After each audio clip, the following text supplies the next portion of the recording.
Spring Black Friday is on at the Home Depot. Save on grills and patio sets that will be sure to bring your hosting game up a notch. Fire up your feast with help from the Home Depot and save on grills. Like the Next Grill 4-burner propane gas grill was $249, now in special buy for $199. Or give everyone the best seat in the yard with the Hampton Bay Mayfield Park 4-piece conversation set for only $399. Save on grills and patio sets with low prices guaranteed during Spring Black Friday only at the Home Depot. Now through April 22nd, while supplies last. Exclusions apply. See homedepot.com/price match for details. This old house is supported by True Green. A thriving spring lawn doesn't happen on its own. It requires the right combination of seasonal maintenance, nutrient support, and a plan tailored to your lawn's unique needs. True Green's lawn care experts understand exactly what your grass needs in spring, from proper feeding and soil preparation to treatment strategies designed to set your lawn up for long-term success. Whether you're tackling early season weeds, refreshing thinning turf, or building a healthier foundation for the months ahead, the pros at True Green will ensure it's done right. As America's #1 lawn care company, True Green has more than 200 branches nationwide, serving over 2.3 million customers locally. To learn more about True Green's range of lawn care services, visit truegreen.com to create a customized spring lawn care plan that gives your lawn the boost it needs to grow greener, thicker, and stronger this season. Spring cleaning doesn't have to be a chore. From LAist and APM, American Public Media, it's This Old House Radio Hour. I'm Jen Largis. TikTok's favorite cleaning expert returns with tips to make your home shine. When you're dusting, if you start at the bottom and kind of work your way up, you're just making a bigger mess, and dust is kind of getting over everything. And so clean things like your fans. That's a good place to start just because it's the highest place that dust likes to collect. MS Now anchor Chris Hayes turned his cabin into a near net zero retreat. We're basically off fossil fuels there. I have taken on this project of dad geek obsession with the clean energy future. Introducing house therapy. Mike and Kelly's disagreement over a vintage toilet has them at odds. Can they find common ground, or will Toiletgate tear them apart? All of this, plus we're answering your home improvement questions at 877-864-7460. Coming up next. It's This Old House Radio Hour. With the change in seasons comes a chance to reset your home, clear out the buildup, and bring things back to life. But spring cleaning doesn't have to mean more work. It just means doing it more efficiently. Brandon Plachek, better known to his millions of followers online as Clean That Up, returns with practical tips to help you get it done faster, smarter, and with less effort. Brandon, what should you be doing in every single room when it comes to spring cleaning? What are the basics? You want to try to get as much of the dust and all of that out of the house from the winter that we can kind of reset everything. And when you're dusting, if you start at the bottom and kind of work your way up, you're just making a bigger mess, and dust is kind of getting over everything. So clean things like your fans. That's a good place to start just because it's the highest place that dust likes to collect. And you have a really good trick for cleaning ceiling fans. I do, yes. It's a hack that my grandma showed me. Just a simple pillowcase, wrap it around, pull it back slowly, and then it collects all the dirt in the pillowcase. That way it doesn't make a bigger mess and get over everything else. The only challenge with that, though, is sometimes your fans are a little taller, so you might need a step ladder and a cleaning partner just to make sure you can get up there. So when it comes to cleaning living areas, like let's say living rooms or dining rooms, what kind of spring cleaning should we be doing in those spaces? I do like to recommend cleaning your chairs and fabric, just because that's usually something you don't do all that often. With that, I always recommend using like a little spotter machine. Those work really well because you can spray the water down and then you can extract it, and you can really suck out, any sort of dirt and grime that might be on your sofa. Always check your furniture's clean codes before you start spraying any sort of moisture on there. So you're looking for a W or a W/S. That means it can be cleaned with water. If you find an S only, that means it has to be dry cleaned. Most likely call a professional. Or if you find a X, don't touch it at all because you're going to ruin it. Cleaning your walls is super important because the grease will start to build up on there just from cooking, and it gets sticky and they get dirty faster. But things like your, baseboards as well, maybe something that you don't always touch up. And then the floors, move some furniture, clean under it. You mentioned cleaning the walls. What's the best way to do something like that? Dish soap works great. I like to mix that up in a spray bottle, usually about like a teaspoon, I'd say, with some water in a spray bottle. I like to spray at an angle, just on a mist, and then come through with a damp microfiber flat mop. and just go up and down kind of like you're painting and just dry everything really well. But the one thing before you even spray the cleaners on, you always want to make sure to dust as well. That way you can remove that first layer, come through and clean. The one thing I always have to mention when it comes to cleaning walls is if you have flat paint, you cannot do this process. Flat paint really can't be cleaned. I hate to say that because I'm always looking for like hacks and tips to make things easier. But with flat paint, the second you introduce moisture, you just run into some massive issues. So what does spring cleaning look like in the kitchen?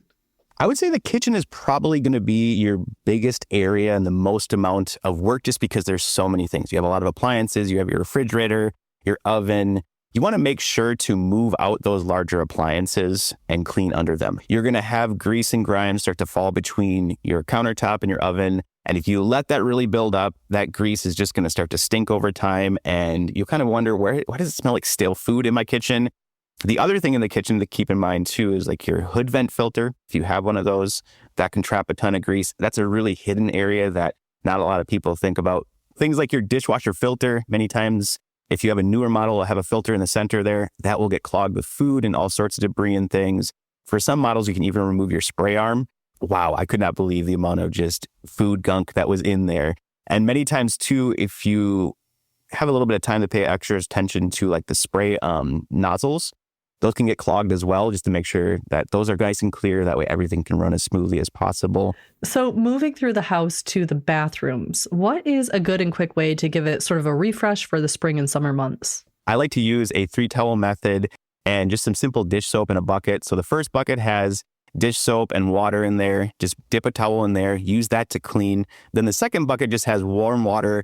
Use that to rinse everything with another clean towel. And then the last step is to come through with a dry, clean microfiber towel just to give everything a really good dry and buff.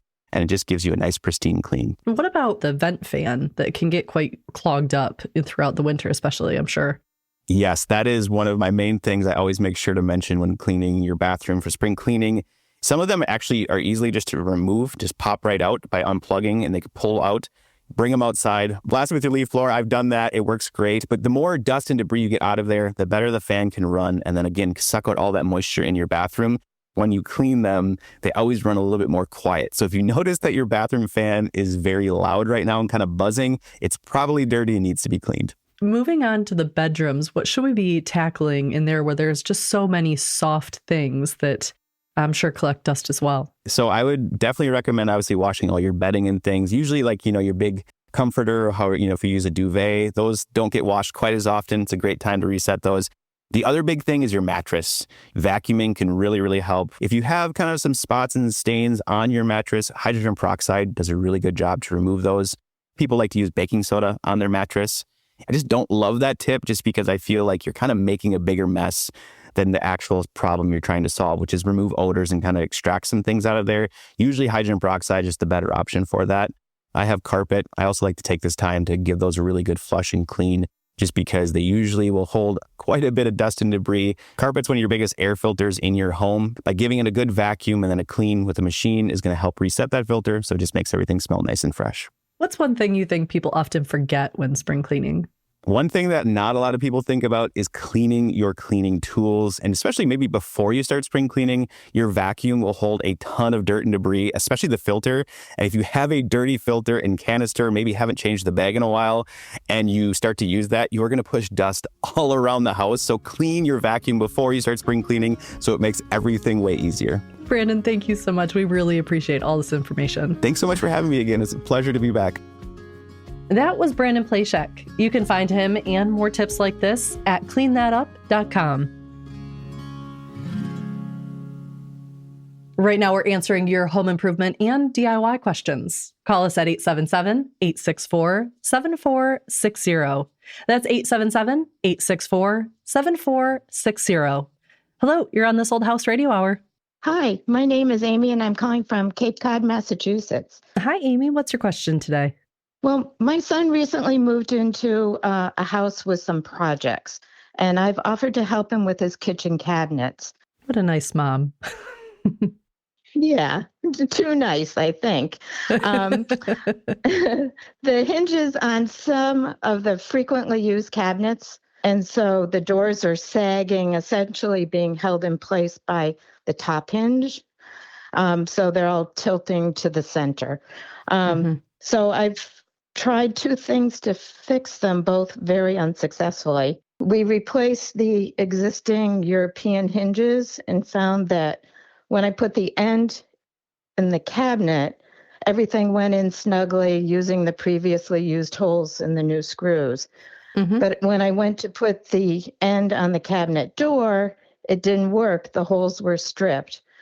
So I used one of my father's old tricks and tried plugging the hole with toothpicks to get the screw to grip in the hole. And that worked for a week. And then they popped out. So then I tried using wood filler. And I plugged it into the pre-drilled holes and with the putty and waited for a week for it to cure to make sure it was really going to work. And they held for about a week. And then it popped out. How frustrating. You've tried a lot of good options so far. Yeah. We've got Zach Detmore, general contractor for the show, here on the line to help. Zach, I think this is a pretty common problem to have those loose cabinets. And once that hole is in there, it's hard to really get it resecured. Yeah, seriously. Well, Amy, I've got to applaud you. Your approach was spot on. I think the reason the toothpicks didn't work was just because the hole is so shallow.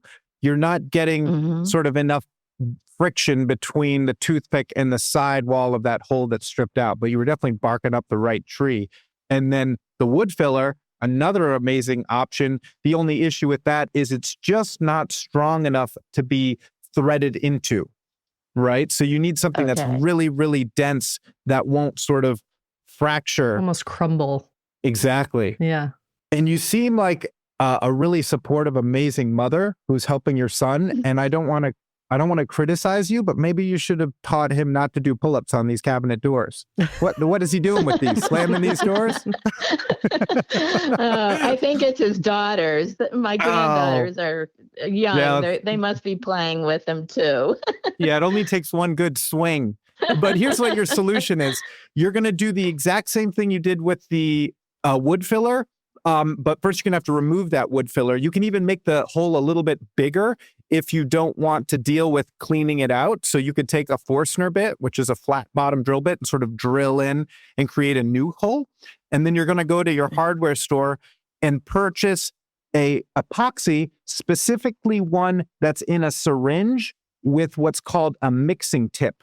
So basically, instead of having to squeeze the epoxy out, part A and B, and mix it up with a popsicle stick, it's going to run through this mixing tip, which is going to deliver it in a very deliberate way into that hole. And you're just going to fill up that hole with this syringe and until it's, level with the cabinet door. You could be a little higher because you could sand it down, but I would say to save yourself labor, just fill it up just to the tip top. Let that set up for probably like however long it says on the container. It might be between 5 minutes and 48 hours, depending on which one you get. And then you're going to do exactly what you did before. Pilot bit, and you're going to be able to screw into that. And I'd be very surprised if these granddaughters can break it. Well, they'll be up for the challenge. Zach, how important is it that she chooses the right size pilot bit so that the screw can really grab? You want to pick a pilot bit that is roughly the shank size of the screw so that the threads are sort of sticking beyond the pilot, but not the shank or core of the screw itself, because this epoxy is going to be harder than wood. It's going to be more akin to like a very, very hard wood. So we don't want you like really having to work hard to get these screws in. So I think to Jen's point, you make it like a little bit bigger than you normally would in a softwood because the epoxy is harder and stronger. I hope it's easy as it sounds, but I'm definitely going to give it a try. There's hope. There's hope. Just make sure you find that one with the mixing tip, because that's what's going to allow you to be able to just put it right into the hole and not sort of glob it around the hole. And what was the type of epoxy again? It actually doesn't matter as long as it's a clear epoxy that comes in this syringe. It doesn't say specifically for filling, but it cures to a solid mass. So it will be hard enough to do this job either way. Well, he'll be thrilled and I will be relieved. So thank you very much for this great tip. No problem. Good luck with it. Great. Thank you. Bye-bye. Take care. Bye. Coming up, we answer more of your home improvement and DIY questions. Call us at 877-864-7460. That's 877-864-7460. It's This Old House Radio Hour. It seems like just yesterday when I captured my son's first steps or when we recorded his soccer games on VHS tapes. Those moments are gone. But the old home movies and pictures don't need to be. That's why my son created Legacy Box. That's right, Mom. Over 1 million families have used Legacy Box to digitally preserve their old home movies and photos. Simply fill Legacy Box with your old camcorder tapes, film, and photos. They will professionally digitize and send them back on DVDs, thumb drive, or the cloud. With Mother's Day around the corner, it's the perfect time to get your Legacy Box and save your family's history. After all, few things are as important as protecting your precious memories. Give your mom a Mother's Day present she'll never forget. Take advantage of our Mother's Day sale, which starts now. It's our best deal of the year. Save up to 60% off. Visit legacybox.com/keepsake and for a limited time, get an incredible 60% off your order. That's legacybox.com/keepsake for 60% off. legacybox.com/keepsake. Today's episode is supported by Quo, spelled Quo, the modern alternative to run your business communications. Quo understands just how much the basic stuff matters, like how you should talk to customers and keep your team on the same page. Their cleaner, more modern setup can make everything feel smoother and bring the level up mindset to your business. Quo allows your entire team to handle calls and texts from one shared number, so there's no more missed messages or disconnected conversations. Since everyone sees the full thread, replies are faster and customers feel genuinely cared for. Make this the year where no opportunity and no customer slips away. Try Quo for free, plus get 20% off your first 6 months when you go to quo.com/thisoldhouse. That's quo.com/thisoldhouse. Quo, no missed calls, no missed customers. We get support from Fast Growing Trees. You don't need a big yard to bring life to your home. Fast Growing Trees offers everything from privacy evergreens to indoor lemon, avocado, and fig trees that thrive in smaller spaces. They have more varieties of plants and trees than your local garden center, all with expert care and guaranteed to thrive in your space. It's the easiest way to get your dream yard or indoor garden delivered right to your front door in just a few days. Right now, stock up for spring with the plants and trees you need. Select varieties are up to half off. And listeners to our show get 20% off their first purchase when using the code THISOLDHOUSE at checkout. That's an additional 20% off at fastgrowingtrees.com using the code THISOLDHOUSE. Fastgrowingtrees.com, code THISOLDHOUSE. Now is the perfect time to plant. Let's grow together using This Old House to save today. Offer is valid for a limited time. Terms and conditions may apply. You're listening to This Old House Radio Hour. I'm Jen Largis. Right now, we're tackling your home improvement and DIY questions. Call us now at 877-864-7460. That's 877-864-7460. Or you can leave us a voicemail anytime. Hello, you're on This Old House Radio Hour. Hi, my name is Ben Kurtz. I'm calling from Pittsburgh, Pennsylvania. Hi, Ben. What's your question today? So my wife and I just purchased our first house. Congratulations. Thank you so much. It's like a 1909 house. As we're moving in, there was a mantle just covering like a blank spot of drywall on the wall where obviously there used to be a fireplace. And I decided to have the bright idea to kick a hole in the drywall and open up the fireplace. Was this on a Friday night by any chance after a drink or two? No, I don't even have that excuse. It was just, a little too much gusto in my ability to fix whatever was behind it. And it seems like, go figure, they covered it for a reason. Well, to be expected, yeah. Now I have, let's see, I'm measuring it real quick. About a 5 foot across, 4 feet high hole in my wall that has a partially dismantled firebox and no sort of like brick. Well, you're in luck. We've got This Old House general contractor Zach Detmore and our mason Mark McCullough on the line today. So perfect, too, to team up and help you get some ideas of what to do with this space. That sounds good. Hi, Ben. There's a couple things I would do right off the bat, Ben, and didn't mean to jump in, Zach. No, I don't know anything about fireplaces, so you got this. Well, I knew a thing or two about kicking in drywall. That's about where my expertise ends with this phone You're really call. aligned with that part. Yes, I know. I got you, Ben, if you need feedback on that. Ben, what you're going to want to do right off the bat, okay, is clean that out. So if there's any loose fire brick or anything in the fireplace, get that out so you can get a mason in there to look at exactly what's going on.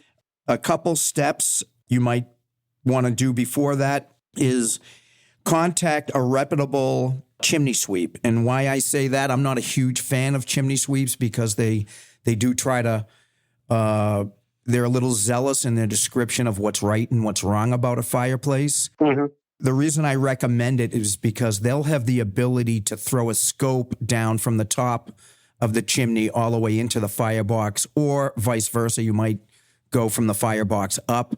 But what that scope does is it'll give you the ability to assess the damage that you can't see from just looking up. So he can give you the condition of your flue and the masonry, again, that's behind the wall, the masonry that you can't see. Once you've established the condition from that respect, a quick thing you might be able to do yourself is actually get a loose newspaper and light that newspaper in the firebox. And then what that's going to indicate to you is it's going to help you assess the draft. So as soon as you light that fire on the newspaper, the flame and the smoke should take off and go upward. And again, I'm stating the obvious, but it's just going to give you a real quick test and evaluation of how your fireplace works. And the reason I bring that up is because if you're going to get smoke that backs up and comes into the room from a newspaper, that's what you're going to get from actual wood in a real fire. So right away, that's going to say, okay, I'm going to invest money into this or I'm not. And the reason I suspect that they drywalled right over it is because probably the condition of the firebox. When the firebox looks nasty, people say, okay, that's going to be a big bill for me. And I don't really like a fireplace, or I don't usually use the fireplace. So let me drywall right over it.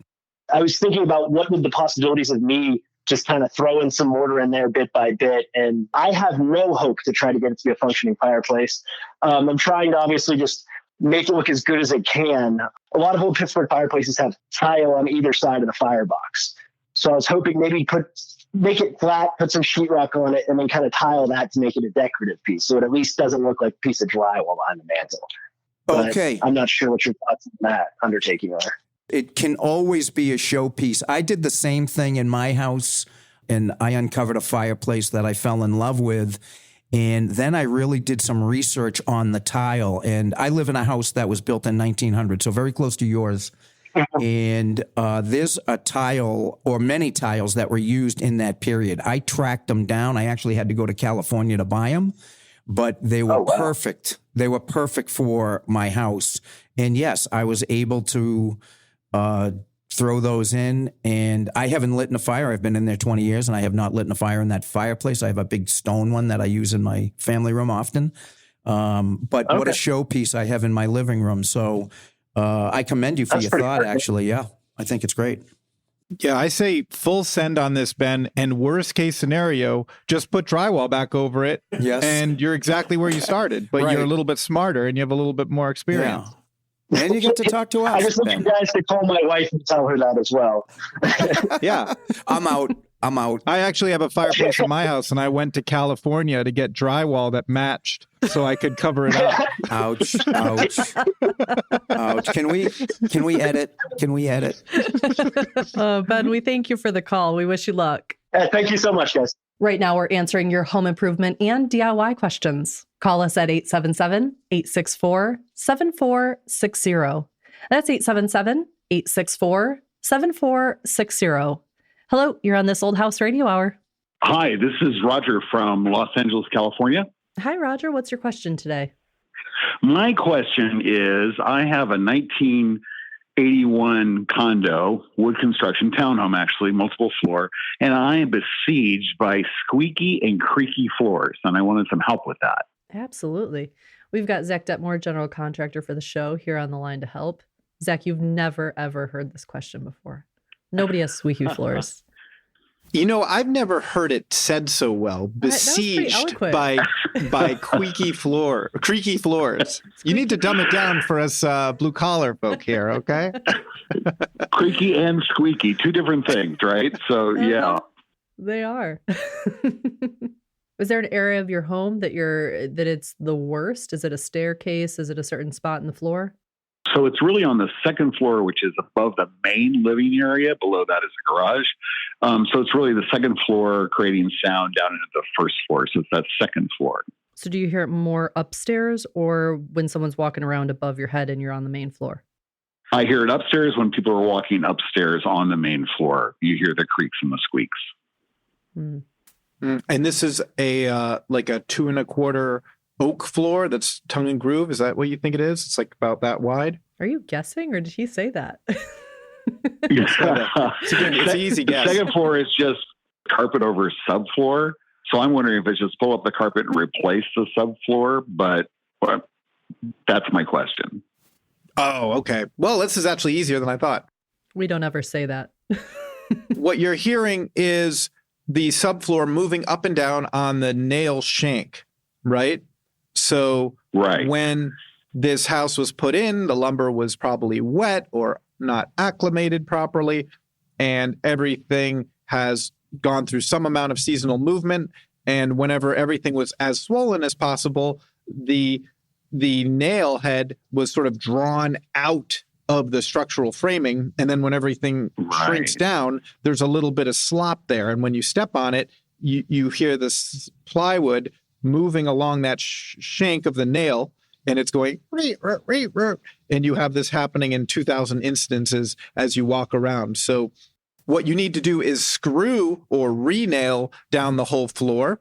And if you want to fix the problem everywhere, you are correct that you have to remove the carpet to see where all the joists are and screw everything down, and that's going to solve the problem for you. If you don't feel like doing that and you want to just fix the problem in pathways or where it's most acute, there is a little kit they sell that is it's like called like Squeak No More or something. I'm not sure exactly what the name is, but the whole purpose of it is to fasten down through the carpet itself, and then the head of the screw breaks off. So you could, give yourself 4 hours on a Saturday with this kit and see how successful you are. And maybe you get it good enough. And if you don't get it good enough, then you've wasted an afternoon and you're setting up this larger project. I got it. That makes total sense, and I really appreciate the help on that. Why don't people use screws in the first place, I wonder? But never mind about that right now. Money. It all comes back to money. Okay.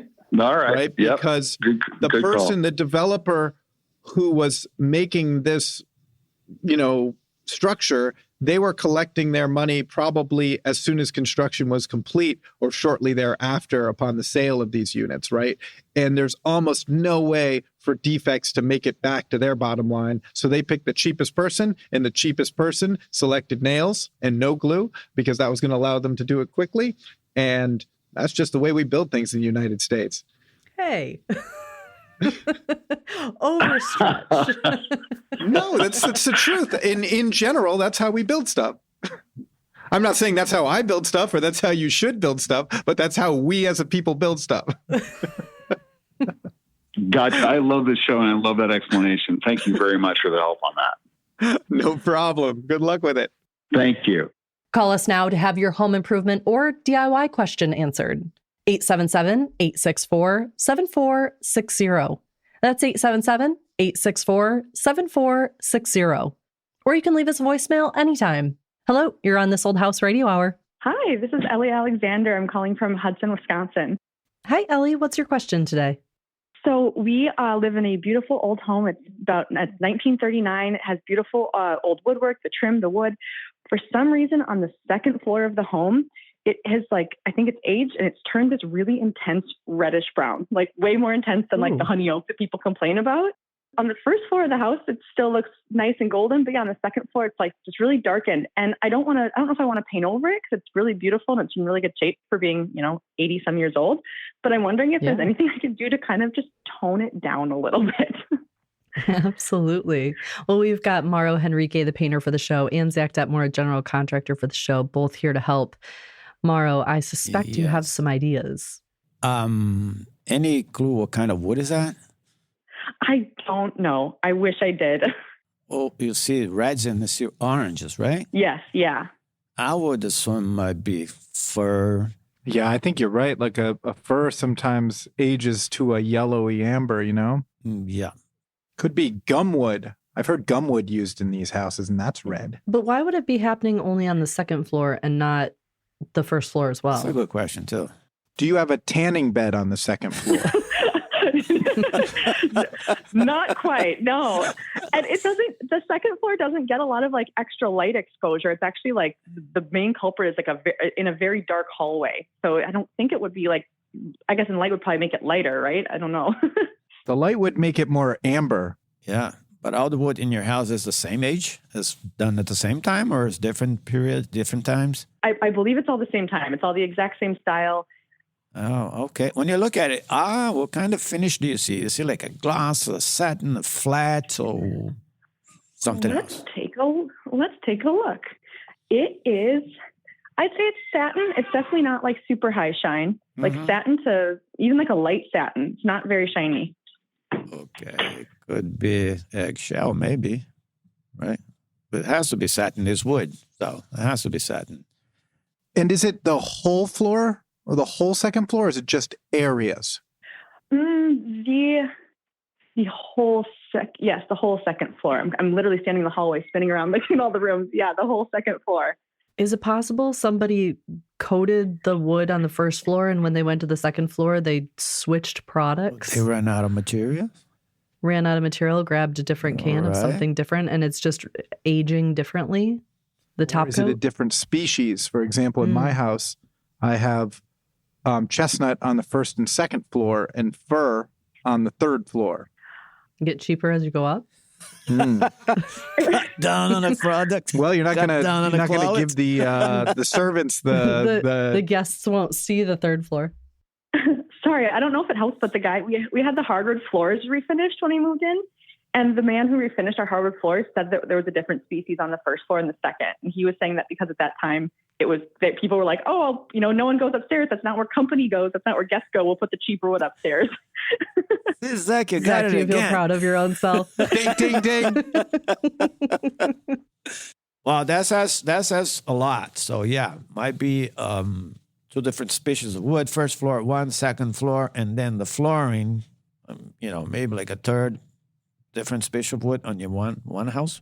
So, Mauro, do you have any suggestions of what she could put on the areas that are taking on that color she doesn't like without like painting it, as she said? Is there some sort of a clear coat that could tone down those tones? Yes, and the same I say no. If you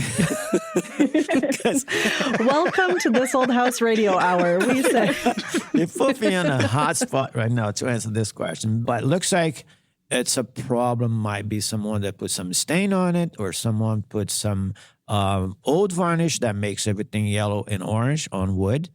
Varnish does that a lot, but there's different situations there that are hard to figure out. Can you tint a clear coat, though? Like if she were to go over this with a new clear coat, is there a way to tint it that it doesn't make it opaque, but it at least tones down the pinkish, yellowish, reddish tones? You can use like a water-based product. Make sure that you prep the surface. Polyurethane doesn't make the wood to turn yellow or orange, but it's quite a bit of work to get to that point. And the first thing you have to do is take whatever the finish that's there now and go over with a water-based product that would kind of minimize the orange and the yellow, whatever the color that is there now. That's one solution, but it's a lot of work. Definitely a labor of love. And the problem is if the issue is red or brown, you can add toners and dyes to clear coats, but you're always trending darker. Yeah. You can't necessarily lighten something up with a opaque product. So the best you're going to get if it's brown and red is you're going to be able to knock out some of the red on your way to a more chocolatey brown. Yeah, okay. It definitely takes an artisan's approach. Okay. I had seen something online about potentially paint washing, but I was nervous. I was like, that kind of seems a little DIY-y. Is that kind of what you're talking about with the water base? No. Oh, okay. No. So what Mara's talking about with the water base is sort of like sealing in everything that's there, giving you a clear, transparent surface to then work off of, because you can't just start working on top of whatever oils and, finish that's there. That's not an acceptable thing to work off. But I think anything with the word paint in it is going to eventually lead to a place where you have painted everything. Yep. Because I don't think you're going to love that. But maybe once you realize it's two different species of wood, you'll just get 5,000K lighting in the hallway and say, it looks brighter because of this. Yep. These car headlights I've mounted on the ceiling. That's complicated. But I think it's a good thing for you to, in a inconspicuous space, try it out inside a closet. Try out a couple different products where it's safe and see if you find something you like. I think, it's one of those things that you really can't speculate on. You'll either be okay with the way it looks or you won't, but at least it'll be in a hidden area. Perfect. I know just the closet where I can test it. Make sure you bring a light in there with you. Yes. Ellie, thanks for the call. We appreciate it. I appreciate you too. Thanks so much. If you have a question for us, leave us a voicemail on our hotline, 877-864-7460, and we can answer your question next time. Coming up, MS Now anchor Chris Hayes shows us his old house. It's post and beam construction. All the wood has these sort of little splits and cracks in it. I love the joinery of the posts and beams. There's no metal. There's something so beautiful to me about the intricacy of the geometry of the joinery in the scaffolding of the house, which is exposed. That's next on This Old House Radio Hour.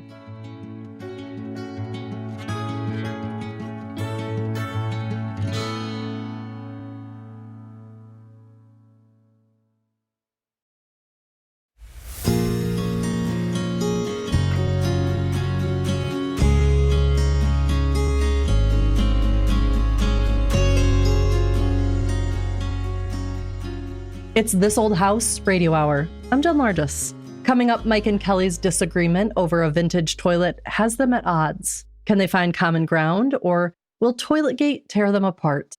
But first, we go to Ulster County, New York, where MS Now anchor Chris Hayes set out to build a near net zero home in the woods. What he found instead was a crash course in how to live there, cutting wood, managing systems, and taking care of the land, and the chainsaw he handles like a samurai. My name is Chris Hayes. I'm the host of All In on MS Now, and this is my old house. In 2017, we bought a house around Ulster County, around the Shawgunk mountain ridge. It's a house that you reach at the end of a dead-end road, and then you drive about a quarter mile on a gravel driveway. By the time you get to the house, you're just in the middle of the woods. Being in the middle of the woods felt magical and transformative from the first moment we drove up the driveway to look at the house. It gives me this sensory experience when I drive on that gravel driveway now. And it was built in like 1993. From the outside, it almost has this brooding quality. And then inside, it's very bright and light. There's huge skylights and this enormous ceiling, and it's post and beam construction. All the wood has these sort of little splits and cracks in it. I love the joinery of the posts and beams. There's no metal, and the way those big round wooden pegs stick out, you can see the way the house was constructed. There's something so beautiful to me about the intricacy of the geometry of the joinery in the scaffolding of the house, which is exposed. There's a front entrance on a diagonal cut that you walk into, and immediately you see a wooden spiral staircase with a stone half circle behind it that almost looks like a castle. To the right is the kitchen, which is connected to the main uninterrupted space. From the kitchen, you go to a dining room and then another left, and you're in the living room area. The centerpiece is the fireplace. There is a wood stove that came with the house and is one of my favorite items in the world that I own. We heat the house with it. And there is something about the hearth, and there's something about being there when it's cold out and a fire is going. And the thing that we love about being up there is how communal it is and how together you kind of are with your family, and how we all get around the fire, and how often we have people over. And when we have people over, we're all in the dining room kitchen together, cooking and preparing food and talking. And then during the day, if you need to work, there's all these different spaces you can go to over the course of the year. Whatever trees have fallen, I saw up and chop. We have an enormous white oak tree that came down that I've been working my way through for several seasons. So I have a chainsaw. I also have a hydraulic splitter. I taught myself all of this. In fact, when we first bought the house, Kate was pregnant with our third child. I was neurotically obsessed with the notion of her going into labor and a tree having fallen over the driveway and not being able to get out. So I got a chainsaw for the eventuality that would happen, and then just started learning how to use a chainsaw. I did it more and more, and now I've gotten pretty good at it. And it's one of the most rewarding parts of every summer is the process of going through it. In fact, I usually take a week off in the summer where we don't go anywhere, and I literally just chop wood and do stuff around the house. I've worked really hard to try to drive the house towards net zero. First of all, we did a lot of efficiency work, and then we put in an enormous solar array that's basically the largest you could put in a private property. We put in this geothermal system too. We're basically off fossil fuels there. We still have a gas stove, and I have taken on this project of dad geek obsession with the clean energy future and ideological commitment. But there is no way in which it's cost effective at this point. It feels to me like putting my money where my mouth is, and also of all the things that you can spend disposable income on, I think it's a worthwhile thing to do.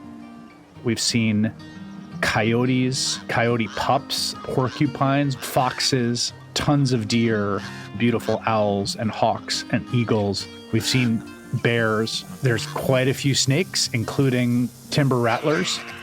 There are copperheads on the property, and I got the name of someone to come, and he's got snake tongs in a bucket, and he grabs it and puts it in the bucket. But I was like, that doesn't look so hard. So it was a very, very cold night, and we were going to have a bunch of people over for Memorial Day weekend, and we opened the grill, and there were 3 copperheads in it, alive. And so we tried to find someone who would come, and no one would, so I went to the hardware store, and I got tongs that weren't even snake tongs. They're like those pickup litter ones. And I just put gloves on and a heavy winter coat, and I pulled up a huge garbage bin, and I just grabbed all 3 and put them in the garbage bin. Now I do own a pair of snake tongs, which are like 6-foot implements. I'm a very urban kid. I grew up in the Bronx. I've lived in 4 cities my life: New York, Providence, Chicago, Washington. I've never lived in the woods, and I've never been like a country person. And there is something, particularly for city people, that is really spooky about the quiet of the dark woods. Although I very quickly came to really love it. And I think it is true, like when you go outside and you look up at the stars and you see them so bright, or the way the woods look under the moonlight versus a new moon is so different. And there's something really haunting and sublime about that. The associations of the house are so profound. My kids will have these memories of that house the rest of their lives, and it will be something so vivid to them.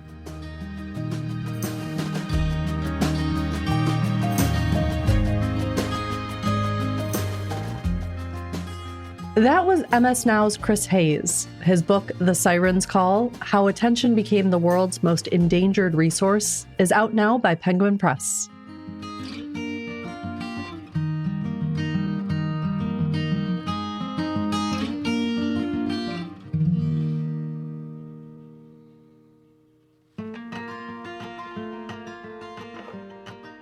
Spring cleaning should go beyond dusting and vacuuming. Here are 3 things to add to your list. The winter months can bring all kinds of dirt and grime that's going to stick around. That's why a pressure washer is essential. Buying, renting, or even borrowing a pressure washer can help easily take care of winter's buildup. But not all materials need the same amount of pressure. So check the PSI before you clean the side of your home, your deck, patio, or even your outdoor furniture.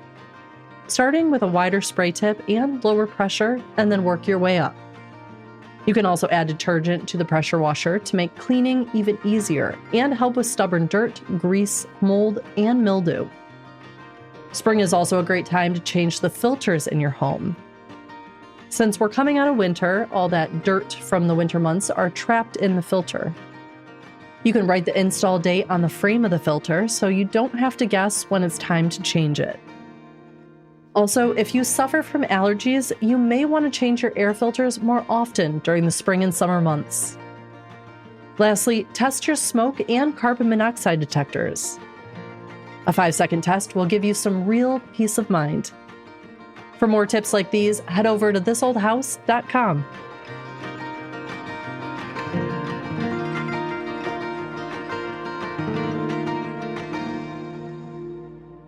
Every home project comes with decisions: what to do, how to do it, what it's going to cost, and whether to take it on yourself. And when two people don't see it the same way, it's not just a project anymore. So we're here to help figure out the right move, settle the debate, and hopefully keep the peace at home. In every home improvement project, there are two separate yet equally important forces: the work that needs to get done and the people who can't agree how to do it. When those forces collide, the result is conflict. These are their stories. Kelly and Mike, what brings you into house therapy today? We have a sink and a toilet from 1942, roughly, where I had the legs and the towel bar that I previously had asked due to the pitting on the legs. I wanted to re-chrome them. It was kind of pricey. So instead, spray painted them with primer and then did chrome spray over that. It didn't necessarily come out the greatest. And there's a particular toilet that matches the same era as our house and sink, and I was thinking of going in that direction. So you're thinking about buying new. And Mike, what camp are you in here? What do you want to do? I actually want to keep it. I don't want to throw out a perfectly good sink and toilet. I wasn't going to throw it away. I was going to resell it for the record. Oh, yeah, resell it. But then we don't know what happens to that. I just think it adds a little bit of character and just makes it look more rustic anyway. Well, here to weigh in, we've got Ross Trethewey, building engineer for This Old House, and Zach Detmore, general contractor for the show. Zach, I think this is mostly your fault, right? Weren't you the one that gave them the advice to sand it and spray it? You got us here. Now you got to fix it. I'm going to do a little tactic I call doubling down. Yeah, so I think these types of decisions, it's about how you interact and experience a space more so than how it's perceived through a photograph, right? You don't go to the Coliseum and think, man, they really let this place go, right? The patina of old things tell a story, and we don't need to approach perfection to appreciate it. Well, Kelly's been along for the experience. She's been along for the sanding, the painting. She's over it. She might look at this sink and feel slightly differently for the frustration that she's put into it. And I get that. I'm curious, Ross, some of these reproductions are beautiful, but an old piece is an old piece. There's no substitute. The only thing I worry about with old sinks and old toilets is the mechanisms, the mechanical pieces, right? So the faucet itself, or the drain, the cartridges and those kind of things. Those are the things I worry about. But the actual hard goods of an old toilet or a sink, those are fabulous. Mike, is that the reason that you want to keep it? Is that you have nostalgia for it and you think it's beautiful? Or are you just nervous about ditching it and having to pay for something completely new? No, I want to keep it because I like the character of it. It's a perfectly fine piece of equipment. And yeah, sure, it has a little bit of pitting. I mean, that's going to happen. It's going to corrode in an environment where there's water. So I'm okay with that. It doesn't have to be perfectly glistening chrome. So, Mike, you want to save the fixture, right? Yes. So why is Kelly doing the restoration? Yeah, point taken. Maybe I need to get out there and do that. Yeah, exactly. No, I'm the one that found it on Marketplace and made you drive an hour and a half. I'll take fault for this to go pick up an old toilet and a sink. So I'm open to fixing the gasket and the back part of this old standard sink. I just don't know who to take it to or who to ask to do it, because I feel like we don't have too many experts that can really look at it. I mean, the plumber can, but I just don't know if there's a particular setup I need. Gasket's cheap. I'll send that to our house for free. What are the specific parts, the components? Because I'm assuming the sink itself is enameled. Yes, it's the standard 1942, I believe, coralline color, similar to the peach blow. So it's the standard sink and the standard toilet. It's actually the handle on the toilet and then the legs and those towel rods on the sink itself, and then part of the sink faucet. So the towel rods and then the toilet, basically the little flapper, the lever you would flick to flush it. And then we're replacing the faucet. That's new. Yes. And it's just been a long process, but I take full responsibility for dragging Mike out to the middle of nowhere, North Carolina, to pick up this toilet and sink. So, you know, I think every marriage has one of these, though. I know ours certainly does. But there's the one thing that you wanted it to work out, and when it doesn't, you feel personally responsible. And then you want just the easy solution so that it doesn't have to be a pain point anymore. I think everybody gets that. And I think every marriage has those situations. Yours happens to be a sink and a toilet. I think Mike doesn't even like this toilet. He doesn't like this sink. He's just trying to teach her a lesson that he's going to hold her accountable. Like, if you bring that sofa home and it needs to be reupholstered, think twice. Think about, toilet gate. Well, one thing Kelly has taught me in our marriage is to value older things and take care of what you have. I didn't previously think of that way before our marriage. So that's something I've learned from her. Oh, thanks. This is wow. Thanks, Mike.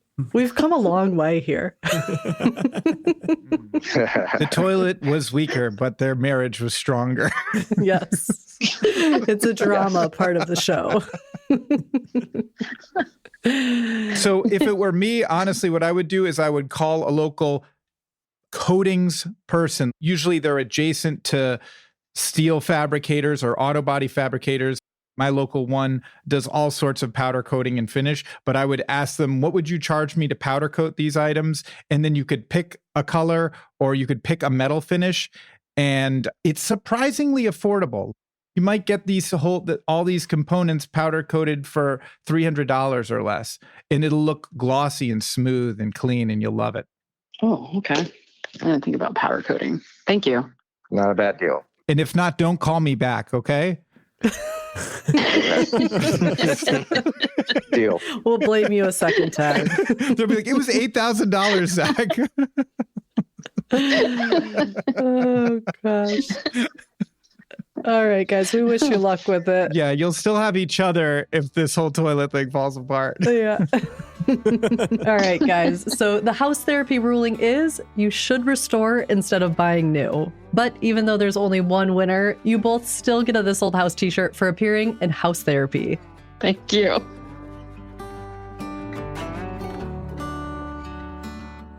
Do you have a project dispute? Email them to questions@thisoldhouse.com or leave us a voicemail at 877-864-7460 and we'll help resolve it.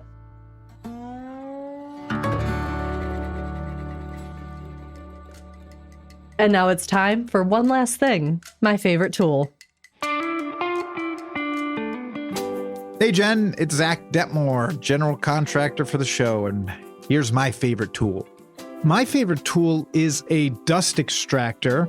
So it basically looks like a shop vac. Typically, they're a little bit more cube shaped, but the bottom line is you can plug a sander or a saw or pretty much anything into that receptacle. And when you turn that sander on, it will turn the dust collector on, and it just takes a step out and it makes sure you're never using the tool without dust collection. They're extremely reliable. It's just an awesome tool.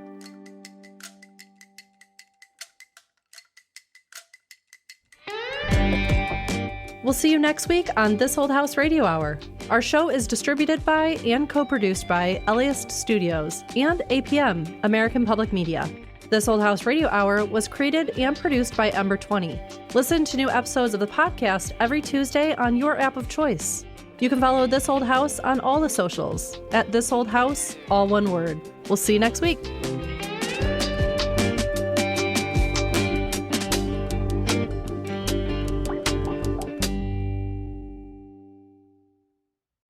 Poetry is one of the greatest tools we have. It offers a way to better understand our own lives and the lives of others. I'm Maggie Smith, poet and host of The Slowdown. Every weekday, I share one poem and a few minutes of reflection. 5 minutes to breathe, to notice, to begin again. It's an easy ritual you can take anywhere. Your kitchen, your neighborhood, or your morning commute. Start a new daily practice and listen to The Slowdown wherever you get your podcasts.